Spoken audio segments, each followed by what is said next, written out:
Segmen Dokter Menjawab kembali hadir bersama Anda dan di Dokter Menjawab kali ini sudah bergabung bersama kami Dr. Agus Dwi Susanto. Langsung saja kita sapa. Selamat sore dokter, apa kabar?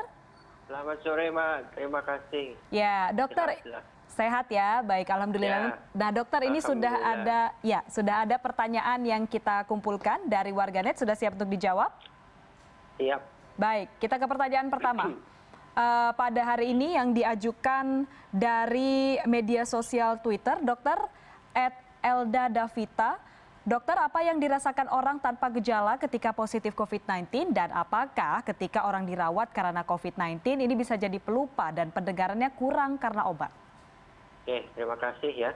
Jadi kalau yang namanya orang tanpa gejala atau OTG yang positif COVID, itu betul-betul orang tersebut itu tidak ada gejala sama sekali. Ya. Memang dari laporan-laporan yang ada di berbagai penelitian di luar negeri itu bervariasi jumlah orang OTG yang ada di populasi ya. Ada yang bilang 4%, ada yang bilang 10%, bahkan ada yang beberapa laporan di Eropa itu ada yang 70% itu OTG. Ya. Jadi orang-orang tersebut positif COVID tetapi tidak ada gejala sama sekali yang dirasakan. Jadi seperti orang normal aktivitasnya, nggak ada keluhan. Sebenarnya seperti itu ya. Terus yang menyangkut pertanyaan yang kedua ya, satu pertanyaan tadi, dua pertanyaan itu sebenarnya. Yang kedua adalah bagaimana kalau orang yang dirawat apakah bisa terjadi pelupa ya. Itu sebenarnya yang laporan data seperti itu belum pernah ada, belum pernah saya baca bahwa orang-orang yang dirawat itu bisa mengalami pelupa karena penggunaan obat ya. Terus dari protokol yang diberikan di Indonesia, obat-obat yang ada itu tidak ada yang memiliki dampak kepada sistem saraf yang berhubungan dengan pelupa. Jadi data-data menyangkut masalah tersebut itu tidak ada sejauh ini. Oke, baik. Berarti memang tidak ada kaitannya begitu ya sejauh ini dokter ya, dan tidak ada juga obat yang bisa mempengaruhi pendengaran begitu ya. Baik. Untuk obat yang digunakan pada COVID ya. Kalau untuk obat-obat yang lain yang mengganggu pendengaran itu ada, tapi bukan obat untuk COVID. Oke, benar. Berarti bukan untuk COVID begitu ya? Ya, baik. Ada. Oke, pertanyaan selanjutnya, dokter, hari ini juga dari media sosial Twitter dari @a_trashperson, dokter, beredar rumor siapapun yang meninggal di rumah sakit bakal dimakamkan sesuai prosedur COVID walaupun bukan pasien COVID. Apakah betul? Jika iya, kenapa alasannya? Ya, tentunya ini rumor yang tidak betul ya. Jadi semua pasien yang masuk rumah sakit dan meninggal itu harus dipastikan dulu apakah dia COVID atau tidak ya, atau dia masuk kategori probable kalau dalam kriteria WHO, atau dia masuk kriteria suspek. Nah, kalau masuk dari 3 kriteria itu, maka protokol di dalam pengurusan jenazah sampai meninggal dimakamkan itu sesuai dengan protokol COVID. Karena memang 3 kriteria itu yang dipakai, yaitu pasien positif COVID, pasien probable COVID, dan pasien suspek COVID. Kalau Indonesia suspek itu PDP ya. Ya, jadi 3 kriteria itu. Di luar 3 kriteria itu kalau tidak masuk, dia tidak bisa dimakamkan dengan protokol COVID. Kalau selama ini yang berlaku ya. Jadi kalau misalnya masuk rumah sakit, meninggal, tidak terbukti masuk salah satu dari 3 itu, dia dimakamkan dengan cara biasa.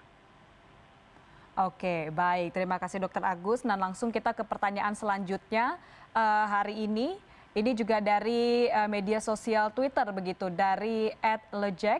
Dokter, apakah humidifier ini dapat membunuh virus di suatu ruangan? Ini mungkin maksudnya air purified ya, pembersih ruangan ya, pembersih udara ruangan ya, air purified ya. Jadi memang air purified itu tujuannya adalah untuk membersihkan ruangan dari partikel-partikel, debu-debu halus, sampai virus bakteri yang ukurannya sangat kecil. Ya, dia sebagai suatu pembersih udara ruangan dari partikel maupun bakteri dan virus-virus dan jamur. Hanya saja partikel yang bisa difiltrasi oleh alat tersebut adalah partikel-partikel yang berukuran sampai dengan 0,3 mikron. Ya. Jadi 0,3 mikron itu adalah kapasitas maksimalnya. Nah, sedangkan kita ketahui virus COVID-19 ini ukurannya lebih kecil dari 0,3 mikron. Ya, dari berbagai literatur, virus COVID-19 ini ukurannya di bawah 0,3 mikron, yaitu bervariasi di laporan antara 50 mikron sampai antara 0, dia ukurannya nanometer ya istilahnya. Jadi ukurannya adalah antara 50 sampai 200 nanometer. Jadi kalau di mikron kan ya sekitar 0,125 mikron sampai 0,2 mikron. Artinya dia di bawah 0,3 mikron. Ya, jadi air purifier yang ada tidak bisa memfiltrasi virus COVID-19 ini. Jadi itu mesti diperhatikan karena ukuran diameter virusnya jauh lebih kecil dibanding kemampuan filtrasi dari humidifier atau air purifier tersebut. Oke, begitu. Nah, baik dokter, ini pertanyaan terakhir kita pada segmen Dokter Menjawab kali ini. Pertanyaan ini datang dari media sosial Twitter juga, begitu. Dari @Nuri Laili, Assalamualaikum warahmatullahi wabarakatuh. Waalaikumsalam. Dokter, saya mau bertanya, berapa persen kemungkinan ibu hamil yang positif COVID-19 ini bisa menularkan kepada janin yang ia kandung? Mohon penjelasannya, dokter. Ya, terima kasih. Jadi perlu diklarifikasi bahwa seorang ibu hamil positif COVID itu tidak bisa menularkan secara langsung kepada janin yang dikandungnya. Ya, karena tidak ada bukti sampai saat ini penularan COVID-19 lewat transplasenta, artinya lewat pembuluh darah yang masuk di dalam rahim. Itu belum ada bukti. Ya.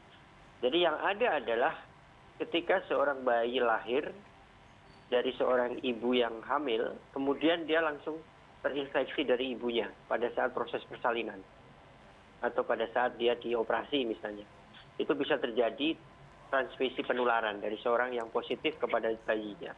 Nah, mengenai berapa persen dari seorang bayi yang positif itu bisa terjadi di antara ibu-ibu hamil yang melahirkan tersebut.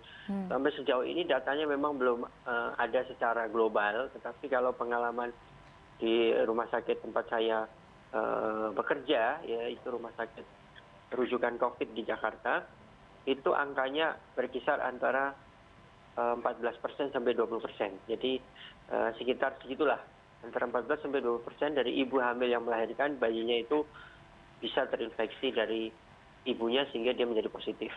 Itu data yang ada. Oke, baik. Terima kasih dokter spesialis paru, Dr. Agus Dwi Susanto sudah bergabung bersama kami hari ini di segmen Dokter Menjawab. Terima kasih dokter. Nah, bagi Anda yang masih memiliki pertanyaan terkait COVID-19, ayo Anda bisa mengirimkan pertanyaan dengan mention akun Twitter kami di @cnn_id_daily atau komentari unggahan kami di laman Instagram @cnn_indonesia_tv dengan menambahkan tagar warganet kepo COVID-19. Kami tunggu pertanyaan Anda.